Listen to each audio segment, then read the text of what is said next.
suliranin, lahat ay aking kakayanin, pagkat ikaw ay kapiling. Subukin man ng panahon, mananatili sa'yo, Panginoon.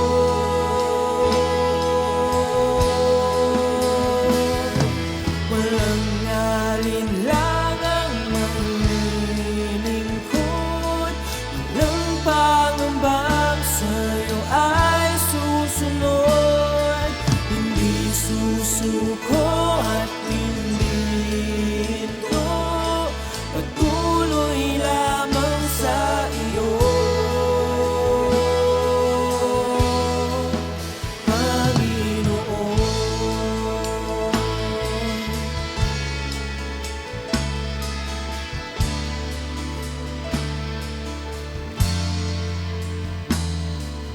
Ikaw ang aking paglilingkuran, kahit saan dalhin. Ikaw ay lagi kung susundin, anuman ang suliranin, lahat ay aking kakayanin, pagkat ikaw ay kapiling. Subukin man ng panahon, mananatili sa'yo, Panginoon.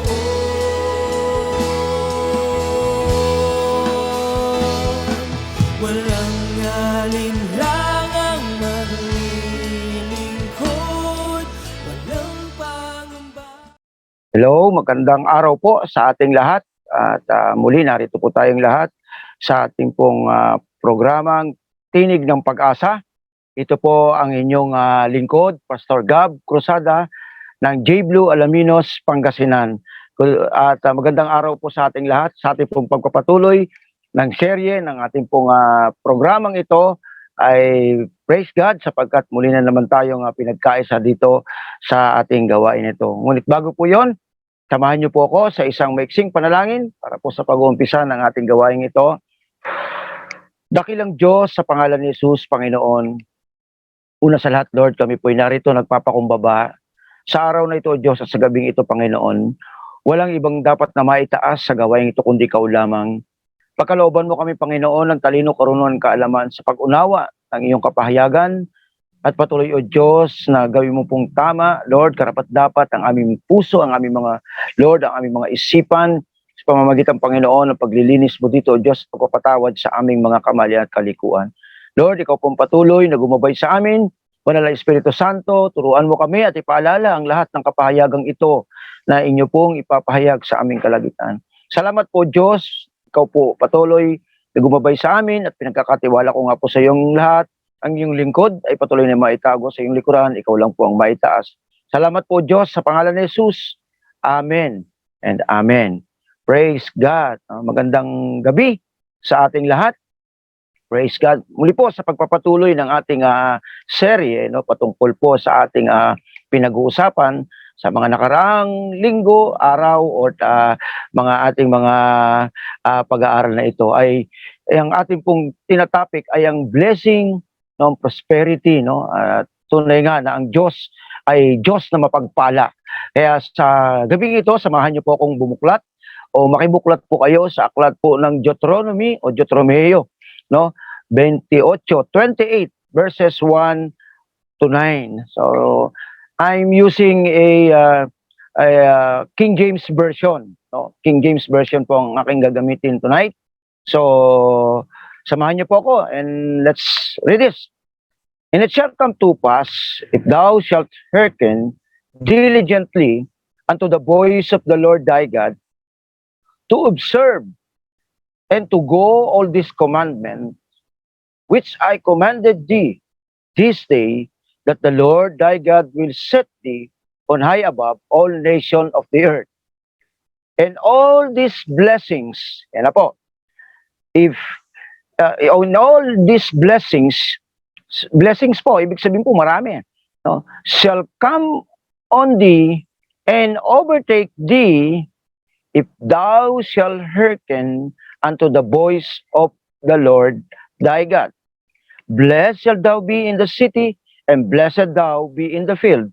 Blessed shall be the fruit of thy body, and the fruit of thy ground, and the fruit of the cattle, and the increase of thy kind, and the flocks of sheep.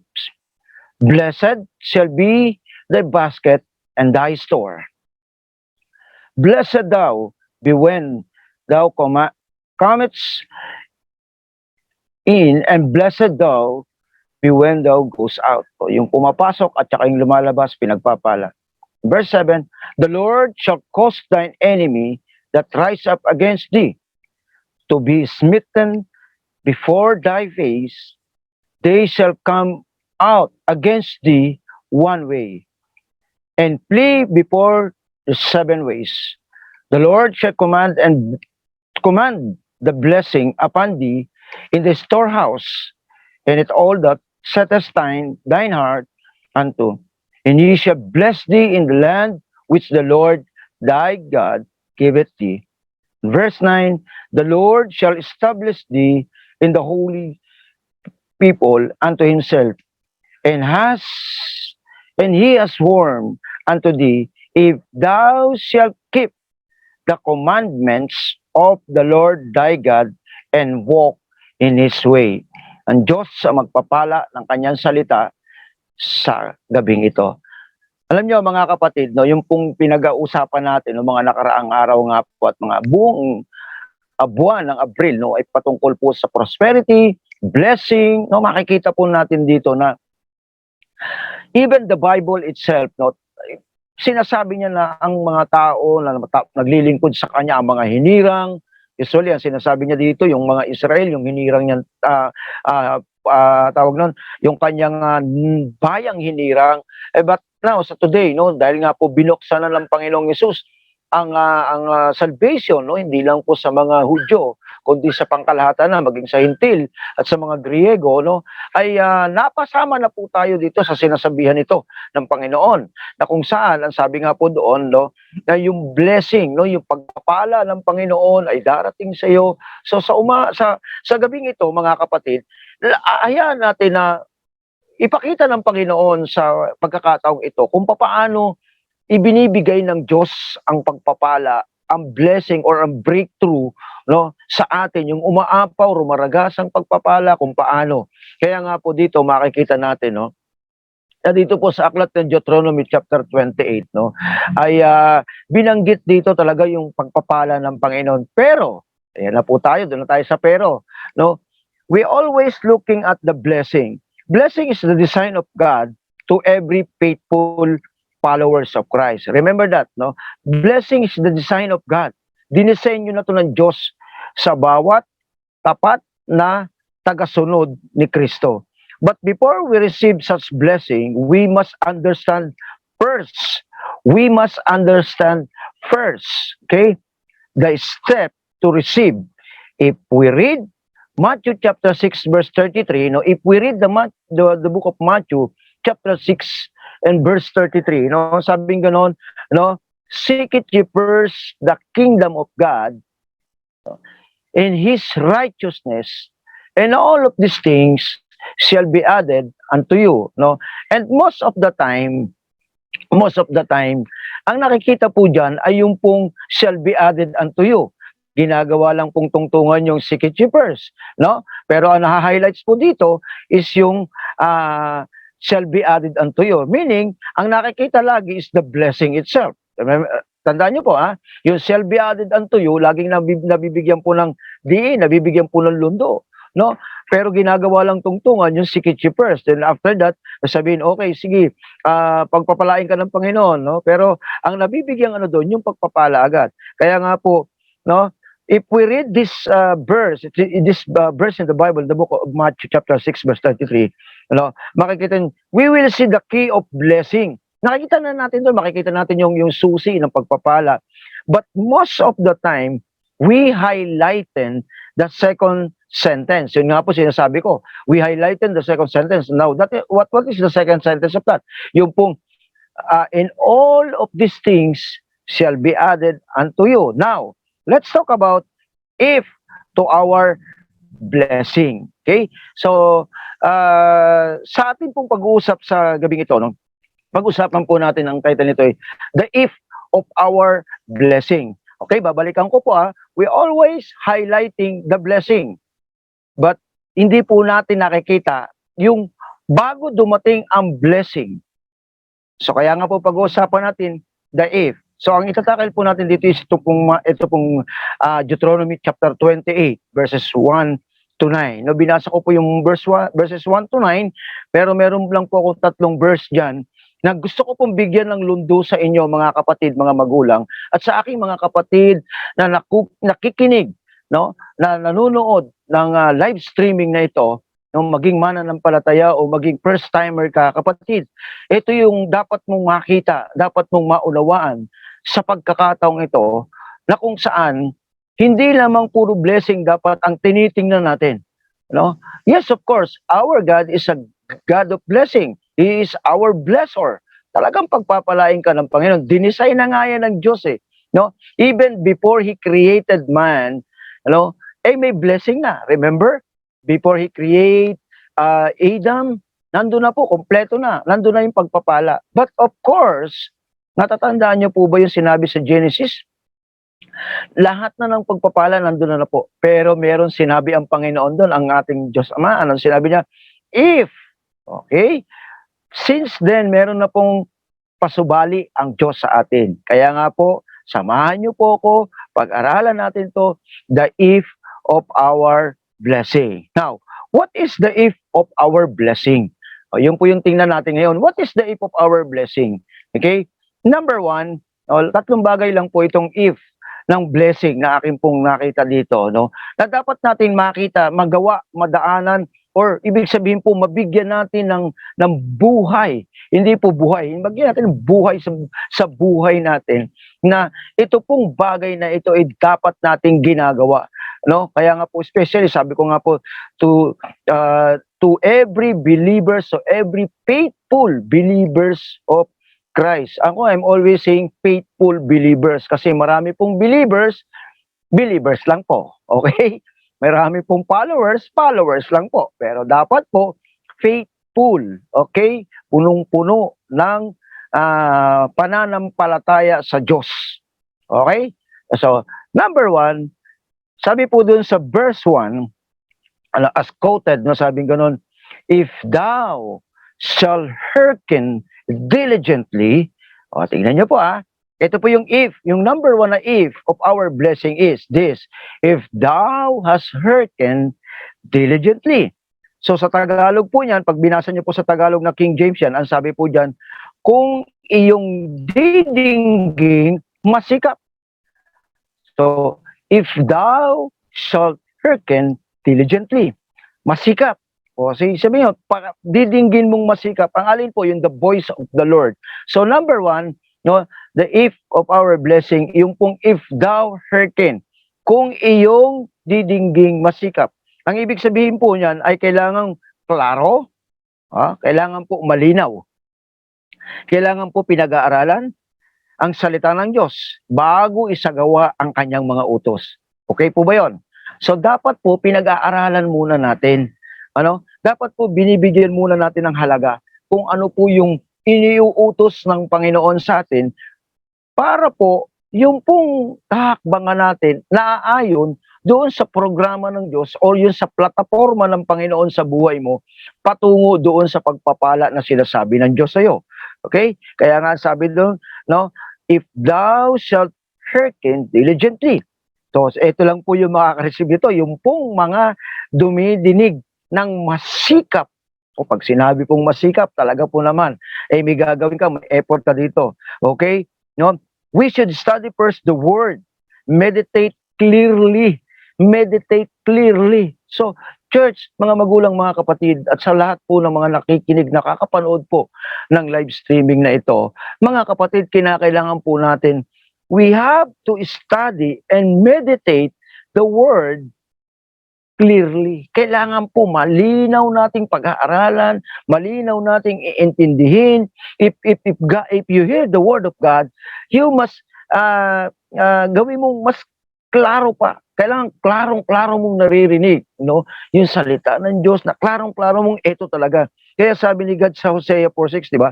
Sabi gano'n, my people perish because of lack of knowledge. Kasi nga po, merong mga tumutupad naman sa gawain ng Panginoon, pero bakit napapahamak? Yun na nga po kasi ang sabi nga po, hakbang ng hakbang, di naman pala pinag-aaralan. So everything, dapat po pinag-aaralan natin, everything na hinahakbang natin. Listen clearly to the instruction of God. Remember what happened to the Israelite, in the time Moses, ay ginawang leader ng ating Diyos na para palayain ang buong Israel sa kamay ng Egyptian, for 400, if I'm not mistaken, 430 years na sila ay inaalipin, di ba? Nung dinala ni Moses ang mga tao, palabas ng Egypt, ang instruction ng Panginoon napakalinaw, and supposed to be, sabi nga po doon, ang kanilang paglalakbay is more or less 40 days, What happened? It became 40 years. Just because they don't listen clearly the instruction of God. They'll always murmur, they'll always saying, nako, ang hirap naman ito. Sometimes, the Word of God is talagang padadaanin ka muna, papakita sa iyo ng Panginoon na mahirap talaga yung pagdadaanin mo. But then again, everything na mahirap po, after this, meron pong, tawag nun, merong kagalakan, merong kasiyahan, kaya nga meron nga pong quoted na meron pong quote na word, sabing gano'n na there's a rainbow after the rain. Tama naman po 'yon, talaga magkakaroon ng kulay, after na mga paghihirap na pinagdaraanan. Hindi po nakita ng hindi po nakita ng mga Israelita ito. Ang nakita lang po nila is yung pong makakalaya na sila agad. Okay ba 'yon? Makakalaya na agad sila, pero hindi nila nakita yung dapat gawin. At ano po yun? Dapat pinakinggan munang maigi, masikap ang salita ng Diyos. Okay? Just what happened to Elisha, kay Elijah. Naalala ko po ito yung word sa 1 King chapter 17 verse 7 to 16. If you read this book, 1 King chapter 17, verse 7 to 16, meron pong istorya diyan na ang nangyari po diyan, when Elijah, si Elijah po, ay tumatakas, tumakas siya diyan tapos nagpunta po siya sa isang kuweba, pinakain siya ng raven, pinapakain siya pinadala siya ng pagkain, nadala siya tinapay, ting umaga, at meron isang brook doon, meron sibol, na kanyang iniinuman, and eventually this brook dried, natuyo na, at yung raven, hindi na siya natira ng pagkain. Kaya ang sabi ganun, binasa niyo po yan sa verse 8, sabi ganun, and the word of the Lord came unto him, saying, arise, get to the Sarephat, which belong to Sidon, and dwell thee. Behold, I have commanded a widow woman there to sustain thee. Ayan na po. So, sa mga sumunod po na verse dyan, tumayo na po siya. Naglakbay na siya, naglakbay si Elijah, then nakarating nga po siya roon sa lugar ng widow woman, doon po sa Sarephat. Nung makarating po si Elijah doon po sa Sarephat, agad-agad niya pong sinabi doon sa widow woman na ang sabi niya gano'n, ay bigyan mo nga ako ng maiinom. Ayan, sabi niya, pwede mo ba akong bigyan ng tubig? Tapos nung pupunta na yung babae, yung widow woman, actually po yung widow woman, sabi nga po doon, and he is fetching a wood, mumulot po siya ng gatong para po ipanluto doon sa kanilang pagkain magnanay, na kung saan yung pagkain na yun ay last meal na po nila, Eventually dumating po tong propeta ng Diyos, yung man of God, si Elijah, at nanghingi ng tubig. Okay naman, tubig lang So sabi niya, siguro sa panahon yun, sige, kukuha ko. Pagtalikod ng babae, sinundan agad ni Elijah ng isa pa. Ang sabi niya, pwede bang samahan mo na rin ako, ipagluto mo rin ako ng tinapay? Ang sabi ganon, no? And said, bring me, I pray thee, a morsel of bread in thy hand. No, sabi ganon. And she said, sa verse 12, as the Lord thy God liveth, I have not a cake, but an handful of meal in a barrel and a little oil in a crust. And behold, sabi niya ganon, I am gathering 2 sticks that I may go in the dress for me and my son, that we may eat it and die. Tignan niyo po, meron naman ako pagkain dyan, sabi niya kay Elijah. Pero pag niluto ko ito, pagkain namin itong magnanay. At pagkatapos namin kumain, hintayin na lang namin yung kamatayan namin. Ano? And sabi ganon, Elijah said unto her, fear not, go and do as thou hast said, but make me therefore a little cake first, and bring it unto me, and after for thee or thy son. O, sabi niya ganon. O sige, gawin mo yan, pero ipagluto mo muna ako ng pagkain. Bigyan mo muna ako ng tinapay. No, pagkatapos, kumain na rin kayo ng anak mo. No? Magluto ka na para sa inyo at kumain na rin kayo. For thus said the Lord God of Israel, the barrel of meal shall not waste, neither shall the crust of oil fail unto the day that the Lord sendeth rain upon the earth. Wow, grabe. No? Sige na, gawin mo na yan. Bahala ng Diyos dyan. Ganyan po yan. Ano pong ibig sabihin nito, mga kapatid? Kaya alam niyo po yung widow woman, bago dumating si Elijah, no? Bago po dumating si Elijah, yung widow woman po ay kinausap na ng Diyos. Okay? Paano pong nalaman? Paano po natin nakita? Kita mo, ang sabi sa kanya, sa verse 9 po, ang sabing ganon, arise, get thee to Sarephat, which belong to Sidon, and dwell thee. Behold, I have commanded a widow woman there to sustain thee. So prior to that coming, to the arrival of Elijah, may instruction na po ang Panginoon. Okay? Kaya nga po, itong babae, napakinggan niyang maayos, dininig niyang masikap yung sinabi ng Panginoon sa kanya na meron kang bisitang darating na ito ay aking ito yung aking isang lingkod na propeta na ito ay pakakainin mo. Okay? Pero tignan niyo po ay meron po sinasabi yung babae ito, sabi niya, ito yung pagkain namin, pero pag kinain namin ito, mamamatay na yung anak ko, no? After this, no? Pero tignan niyo po sa verse 15, sabi niya, and she went and did according to the saying of Elijah. And she and he and her house did eat many days. Church, alam niyo po, when this widow woman, no, in Sarephat, listen clearly, or hearken clearly the word of God, she know what is the instruction of God. Sinunod niya po. And nung makita niya po si Elijah, the same word ang binigay sa kanya ni Elijah. Kaya naman po, siya ay gumawa doon sa pinagagawa po ng man of God. And of course, bago po yun, babalikan po natin, sabi nga ng Panginoon, I have commanded a widow woman. Ibig sabihin po, bago pa sinabi ni Elijah yon, may inutos na po ang Diyos doon sa babaeng balo. Okay? Nakuha niyo po. So, ganito po tayo dapat, mga kapatid. We have to understand first the word, the voice of the Lord. No?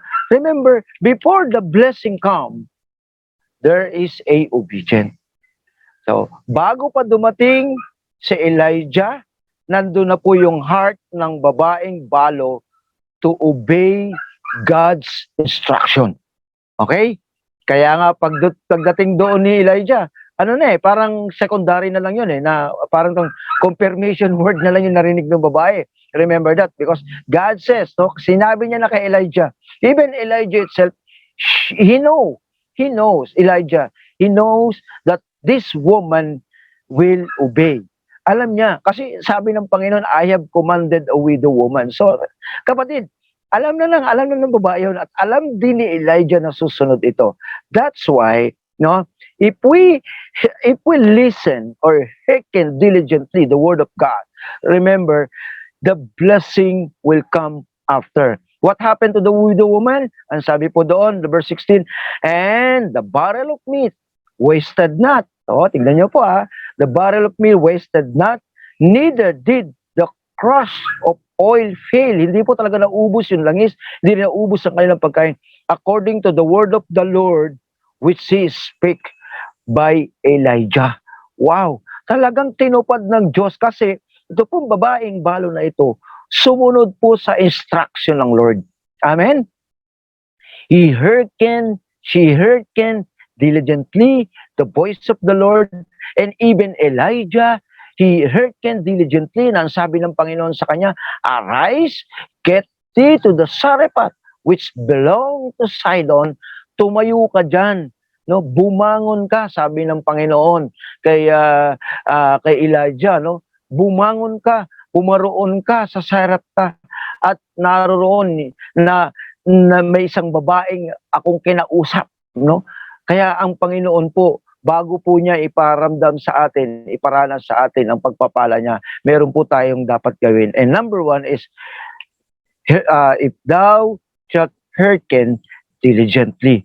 So masikap po okay? Secondly, number two, na if, no, na nakita ko po dito in the verse 2, no, if we read the verse 2 in this book of Deuteronomy chapter 28, at sabi ganoon, and all these blessings, so ang handami, no, and all these blessings shall come on thee and overtake thee, so uulahan ka pa, if thou shalt hearken unto the voice of the Lord. Okay? Ang pangalawa po, sa verse 2, sabi ganun, as quoted, if thou shalt hearken, okay? Pakikinggan mo. No, sabi ganun sa Tagalog, kung iyong didinggin, kanina naman po, yung number one, kung iyong didinggin masikap, ngayon naman po, didinggin lang. Ano? Didinggin lang, no? Pakikinggan mo lang. Makikinig ka lang, there is a blessing. Pero bago po yan, sabing ganon, ano, kailangan mo munang pakinggan. What happened to Paul? Now, if you read the transformation of Paul in Acts chapter 9, you know, if you read chapter 9 verse 6, no, the verse 6 in chapter 9 of Acts, no, sabing ganon, no, and he trembling and astonished said, Lord, what will thou have me to do? And the Lord said unto him, arise, sinabi po kay Paul, and go into the city, and it shall be told thee what thou must do. No? Pinatayo si Paul. Ito po yung encounter ni Paul sa Panginoon, na without even knowing na yung pagpunta niya pala doon sa Damascus, no, ang plano niya lang po is to persecute the believers or the followers of Christ in that time. He had the written statement, no, galing doon sa emperor or sa kung saan yung namumuhala sa kanila, no. Pero alam niyo po, yung dala-dala niyang yon hindi niya po na-serve yung po sa mga Christian believers. Why? Because along the way, before they entered, actually po they entered because marami po siya mga kasama doon. They entered doon po sa bayan ng Damascus, no. There is a miracle of transformation. Ano po yun? Paul and his colleague encounter Jesus, no? Na-encounter nila ang Panginoon, and eventually, no, si Paul yung talagang primary target. Kaya nga po ang nangyari po diyan, no, yung kabayo niya nagwala, nahulog si Pablo sa kabayo, no, at nagulat siya, no. Pero nung pagbagsak niya, sabi niya ganoon, Lord, no? Sabi niya, Lord, ang ano niya kagad, Lord no? Inaano niya kagad, who are you, Lord? Yeah, ganoon, no? Sabi ng Panginoon sa kanya, Saulo, no? Saul, I am, ako, yung iyong pinapers. Why are you persecuting me? Persecuting me. Bakit mo ako inuusig? Ako yun, sabi ng Panginoon sa kanya. Kaya ito sabi niya, nanginig siya, no? Ngunit, sabi sa kanya ng Panginoon, magtindig ka at ikaw ay pumasok sa bayan at sasalitain sa iyo ang dapat mong gawin. Alam niyo, actually, nanginig po dito si Pablo. Takot na takot siya, kaya ang sabi niya, Lord, what will have me to do? ano ang dapat kong gawin? And the Lord said, so kinausap siya ng Panginoon, magtinding ka at ikaw ay pumasok sa bayan at sasalitain ko sa iyo ang dapat mong gawin. Remember, nung ito po sinabi ng Panginoon nito kay Pablo, nabulag na po siya dyan. There is something na nilagay ng Panginoon sa kanyang mata na hindi siya makakita. At accordingly to the Bible, no, parang kaliskis daw ng isda, tumapal sa mata niya. No, kaya nga po si Pablo hindi makakita. Pero alam niyo po, inakay po siya dyan, papasok po ng Damascus, no. And that day, since day 1 and up to day 3, no, wala po siyang ginagawa kundi pakinggan ang sinasabi ng Diyos sa kanya. Doon po sa isang bahay na pinagdalahan sa kanya. And eventually, ngayon, tinawag ng Panginoon sa Ananias, na si Ananias, yung number 1 target niya po. Kaya po siya pupunta sa lugar ng Damascus. No? Number 1 target niya, pero hindi po nangyari yon. Ang nangyari po, siya po ang nilapitan ni Ananias with the voice of the Lord. Okay, 2 section na naman po ito. No, when Paul, no, heard the word of God, ano ang gagawin niya? Hindi na po siya nagkaroon ng hesitance. He go after the word of God, no, nagpasama siya sa mga kasama niya, dinala siya sa loob ng bahay, and iniwan po siya, no, ng kanyang mga kasama. At pagkatapos po noon, no, nung iniwan si Paul, no, ng kanyang mga kasama, ay hinintay niya yung araw, no, na kung saan ay makakakita siyang muli. At habang yung mga araw na lumilipas, hindi siya kumakain, no, ay hindi siya nakakita, kinausap siya ng Panginoon, no. At nung marinig niya ang mga pangungusap ng Diyos, bigla pong nagkaroon ng transformation ng kanyang pag-iisip, no. Church, ito po ang sinasabi ng Panginoon sa atin. If you hear the word of God, if you listen the word of God, meron pong malaking transformation na pwede pong gawin ang Diyos sa iyo. And that transformation become a blessing to you. No? Magiging pagpapala sa iyo yan. Kaya nga po sabi dito ng Panginoon, no, sa verse 2, and all these blessings shall come on you and on thee and overtake thee if thou shalt hearken unto the voice of the Lord thy God. And remember what happened to Paul? He became a servant of God, an apostle. No, grabe po yung calling sa kanya ng Panginoon at sobra siyang pinagpala ng Diyos. No? Kaya nga po, sa sobrang tindi po ng blessing na dinanas po ni Pablo, inialay niya na he offer his life to God. Hindi na po nakapag-asawa si Paul kasi talaga pong nag-focus na siya doon sa paggawa, sa sinabi ng Panginoon sa kanya. Alam niyo po ba yung for 3 days na kinausap siya ng Diyos? Pangmahabang panahon niya pong ginawa yon. Talaga pong nandoon po yung 4th time na journey niya. Nga pala, no, si Pablo po meron pong 4 na paglalakbay. Yes, sa 4th journey, no, including yung pagpaglabyahe niya po dito sa Asia Minor, no, nakarating po siya diyan. Talaga pong almost naikot niya po yung sa panahon natin yung European continent niya, naikot niya po yun. Tapos nakarating po siya ng Asia, no. Talaga pong naglibot siya to preach the gospel, no. And kahit saan po magpunta si Paul, doon po ang blessing. Why? Sabi kasi ng Panginoon dito sa verse 2, babalikan ko po, ang sabi ganun, and all these blessings shall come on thee and overtake thee. Ano pong ibig sabihin nito, kapatid? Habang ikaw ay nakikinig sa sinasabi ng Panginoon, hindi mo pa hinahakbangan, doon na yung blessing mo. Okay ba yun? Inunahan ka na. Nauna na sa'yo. Ang sabi ganun, and overtake thee or overtake you. Uulahan ka na ng pagpapala. Ang kailangan mo lang, sabi ganun, if thou shall hearken, kailangan makinig ka muna. Amen? So mga kapatid, kailangan nakikinig tayo ng salita ng Diyos. Kaya nga po sabi ni Apostol Pablo pa rin, ano? Anong sabi niya po sa Romans 10:17, di ba? Sabi ganun, faith comes from the hearing the word of God, no? Kailangan talaga nakikinig tayo lagi ng salita ng Diyos, no? Kasi napaka-importante po. Kasi ang salita po ng Panginoon, nandun po yung instruction niya. That's why Paul become a victorious Christian, no? Talagang nandun yung victory niya. Kaya nga po, even the last day ni Paul dito sa mundong ito, no? Dito po sa 2 Timothy, 'di ba anong sabi niya, no? Ako'y lilisa na sa mundong ito, sabi niya, no? Pero ako'y nagpapasalamat sapagkat napanatili ko ang aking pananampalataya. No, sabi niya, I have kept the faith, no? I have finished the race. Yan, no? Kaya maging ganun tayo mga kapatid, no? Remember, sabi ko, it will overtake you. What happened to Paul? It will happen to us, no? If we, no, shall hearken the word of God. Okay? So, pangatlo po, mga kapatid, no? Ito po yung pangatlo, na if doon po sa ating blessing. Sabi po dito, no, sa verse 9, no? If you read verse 9, sabi ganoon, the Lord shall establish thee an holy people unto himself, as he had sworn unto thee, no? Pinangako niya yan. If thou shalt keep the commandment, tignan niyo po if thou shalt keep the commandment, no, kung inyo daw pong susundin, no, commandments of the Lord thy God, and walk in His way.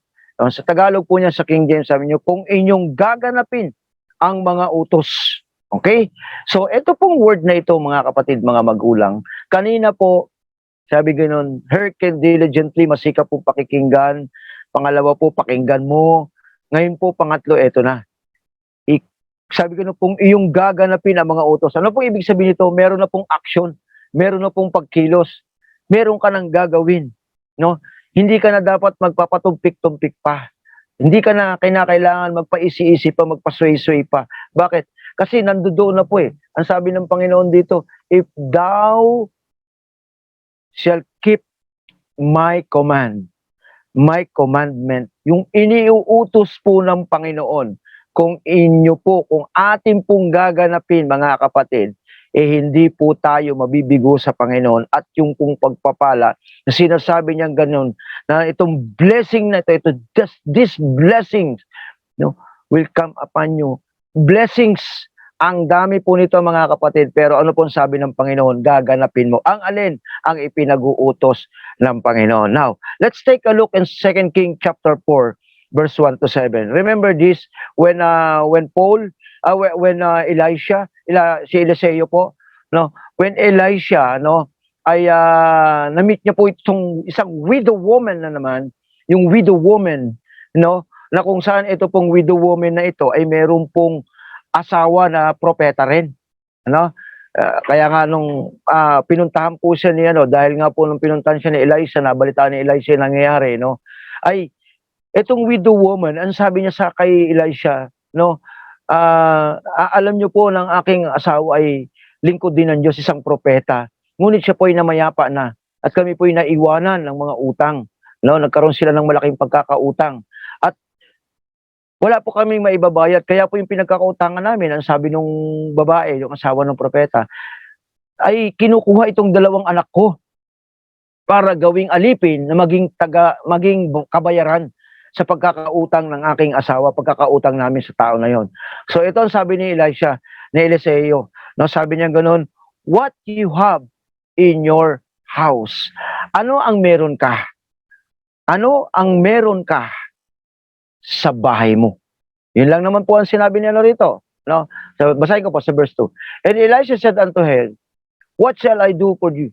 Tell me, what hast thou in the house? Ano meron ka? And she said, thine handmaid had not anything in the house save a pot of oil. Isang maliit na lalagyan ng langis ang meron ako. Ibig sabihin, isang bote ng langis lang meron ako, wala nang iba. Yeto lang ang meron ako sa bahay ko, no? At ang sabi ni Elisha diyan, okay, ganito ang gawin mo. Kumuha ka ng mga lalagyan sa mga kapitbahay mo, no? Kumuha ka ng mga lalagyan. At huwag kang titigil hanggat meron ka pang nakukuha. At nung wala na nga makuha yung babae, sabi niya gano'n, sige, pumasok kayo sa kwarto, sama ang iyong anak, isalinan mo yung bote ng langis, lahat ng hiningi mong bote, salinan mo ng langis, no? At ginawa ng babae ito, nakatiyanga niya ng anak. And pagkatapos noon, no, sabing gano'n, And it came to pass, verse 6 po, when the vessels were full, nung puno na daw po yung mga lalagyan, that she said unto her son, bring me yet a vessel. And she said unto her, there is not a vessel more. No? And the oil stayed. Tingnan niyo po yung sinabi ng babae na wala ng paglalagyan, yung tumutulo pong langis doon sa kanyang lalagyan ng langis ay huminto. Ano po ang ibig sabihin nito, mga kapatid? Kaya nga po sabi sa verse 7, then she came and told the man of God, and he said, go, sell the oil, and pay the debt, and leave thou and thy children of the rest. So ito, mga kapatid, ang nangyari dito.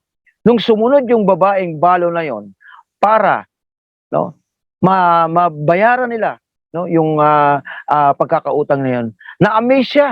Naubos na yung lalagyan pero gusto pang tumulo nung bote. Kaya nga po sabi ni Elisha diyan, sige, sabi niya ganoon, na magkagayoy naparoon siya at kanyang sinaysay sa lalaki ng Diyos at sinabi, ikaw ay yumaon, lumakad ka, ipagbili mo ang langis at bayaran mo ang iyong mga utang at mabuhay ka at ang iyong mga anak sa nalalabi. Wow, grabe yung ginawa dito. If this widow woman ay hindi po sumunod sa command ng salita ng Diyos. Remember, this is a prophet. This is a man of God. Yung nagsasalita. Yung man of God, yung nagsasalita yan, hindi yan salita niya lang. Ang sinasabi ng man of God na yun is ay salita ng Diyos. Okay? So, ginamit lang ng Panginoon si Eliseo o si Elisha para magsalita doon sa babaeng balo. Pero ang salita pong lumalabas kay Eliseo ay salita po ng Diyos. Kaya po yung babaeng yun, ginanap niya po yung iniuutos sa kanya. Ano po yung ginawa niya? Sabi ko nung kumuha ka ng mga bote doon sa kapitbahay. Kaya nga po nung kumuha siya at nung sinabi ko na susunod na hakbang, salinan mo ang lahat ng sisidlan. Kaya nga po nung ginawa niya yun, na-amaze siya. And you know what? What happened to those bottle or those jar ng oil, na ibenta niya pong lahat yun. At ito pong babae ay nabuhay ng walang utang kasama ang kanyang anak. Now, mga kapatid, mga magulang, ito pong tatlong bagay na ito, na if sa ating pong blessing, ay dapat po natin ginagawa. Before the blessing come, I told you, before the blessing come, meron pong obedient. Remember, yung if po dyan, ang ibig sabihin po niyan ay obey.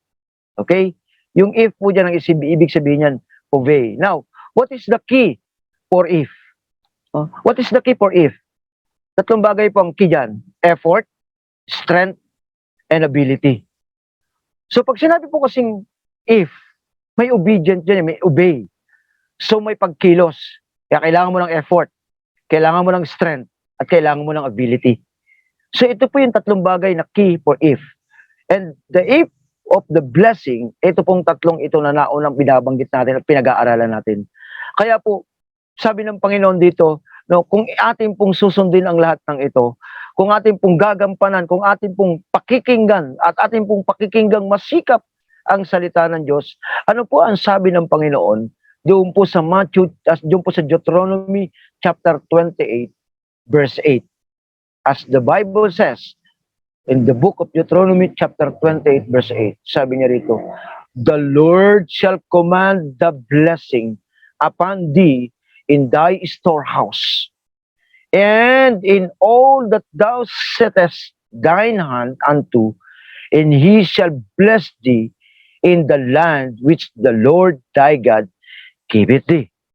So tatagalogin ko po, sa King James din po, igagawad sa'yo ng Diyos. Remember, if you step on this if to your blessing, now the key is effort, strength, and ability. Kapag ka ikaw po ay tumapak, ginampanan mo ito, mga kapatid, ang sabi ng Panginoon, igagawad sa iyo ng Panginoon ang kanyang pagpapala sa iyong mga kamalig, yung stock room mo. Sa panahon ngayon, kung sa pagkain, sa panahon ngayon, sa mga mayayaman, yung pantry, hindi mauubusan. At sa lahat ng pagpatungan mo ng iyong kamay, wow! At pagpapalain ka niya sa lupain na ibibigay sa iyo ng Panginoon mong Diyos. Grabe, no? Igagawad ng Panginoon ang alin, ang pagpapala sa iyo sa iyong kamalig at sa lahat ng iyong papatungan ng kamay mo. Lahat ng hahawakan mo, kapatid, lahat ng tatrabahuin mo, lahat ng lilikhain mo ay pagpapalain ng Panginoon. At kahit saan ka dali ng Diyos, pagpapalain ka. Bakit? Sabi dito, no, number 1, if thou shalt hearken diligently.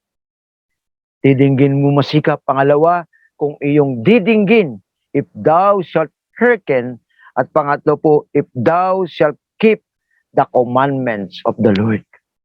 Church, mga magulang, mga kapatid, sa gabing ito ninais ng Panginoon na tayo po mismo ay magkaroon po ng ganap na pagsunod sa ating Panginoon. Hindi po magkukulang ang Diyos sa atin, mga kapatid. Kaya po mga magulang, mga kapatid, nais po ng Panginoon na patuloy po tayong maging ganap sa Diyos natin. At tandaan nyo po, wala pong ibang gagawin ang Panginoon sa atin, kundi tayo po ay pagpalain ng Panginoon. Wala pong hindi ibibigay sa atin ng Diyos kapag tayo po ay handang sumunod sa ating Panginoon. Church, it's about time for us to step up in what God has commanded unto us. Let's pray. Father God in heaven, Lord, we honor you and we praise you. Thank you, Lord. Thank you, O God, for such a wonderful message that you have given unto us tonight. And I declare, O God, these things that we have learned tonight, ay patuloy namin itong mahakbangan, Panginoon, at patuloy namin itong magampanan according to your will. Thank you, Lord. Thank you, Lord. Truly, O God, hindi ka po, Panginoon, magkukulang sa amin. Kahit, O Diyos, dalangin ko po na ito po ay amin pong magampanan ayon sa iyong kalooban lamang. Salamat po, Panginoon. Pinupuri ka namin, dinadakila sa pangalan ni Jesus, sa pangalan ni Jesus. Amen and amen. Praise God. Maraming salamat po sa aking mga kapatid, kamanggagawa, at sa mga nakikinig ng programang ito. Maraming salamat po at akin ko po kayong inaanyayahan sa mga sumusunod pa na gawain, no, ng ating pong Tinig ng Pag-asa tuwing Tuesday po ng 7 o'clock maging ang Thursday po. No? Praise God, no, sapagkat meron po tayong mga ganitong programa na patuloy po tayong pagpapalain ng ating Panginoon. Maraming salamat po. Muli, ito po ang inyong lingkod, Pastor Gab Cruzada, when Jesus be lifted up, Alaminos, Pangasinan, chapter. Magandang gabi po sa inyong lahat.